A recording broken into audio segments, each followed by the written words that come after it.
ஒருத்தர் கொட்டாவி விடுறத பார்க்கும்போது மற்றவங்களுக்கு ஏன் கொட்டாவி வருது? Let's crack the code. கொட்டாவி வர்றதுக்கு மெயின் ரீசன் நம்ம பிரெயின் சூடாச்சுன்னா அதை கூல் டவுன் பண்றதுக்காக நம்ம லங்ஸ் காற்றை எடுத்து அதை பிரெயினுக்கு அனுப்புதுன்னு சொல்றாங்க. அண்ட் அதிகமாக கொட்டாவி வர்றதுக்கான ரீசன் நம்ம உடம்பு ரொம்ப டயர்ட் ஆச்சுனாலோ, ரொம்ப ஸ்ட்ரெஸ்ஸாக இருந்தாலோ, இல்லை தூக்கமின்மை காரணத்தினாலும் வரும். சரி, இதெல்லாம் இருக்கட்டும். ஏன் ஒருத்தர் கொட்டாவி விடுறத பார்த்தா இன்னொருத்தருக்கு கொட்டாவி வருது? இதுக்கு பேரு ஹெர்ட் இன்ஸ்டிங்க்ட்ஸ்னு சொல்றாங்க.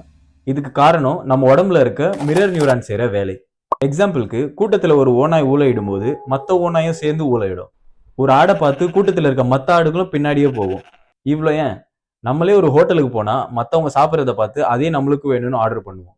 மிருகங்கள் கொட்டாவி விடுறத ஒரு வே ஆஃப் கம்யூனிகேஷனா யூஸ் பண்ணிக்கிட்டு இருக்கு. கூட்டத்தில் இருக்க ஒரு மிருகம் ரொம்ப டயர்டா இருந்தாலோ இல்ல ரிலாக்ஸ்டா இருந்தாலோ அதை மற்ற மிருகங்களுக்கு அலாட் பண்றதுக்காக கொட்டாவி விட்டு கம்யூனிகேட் பண்ணிருக்குங்க.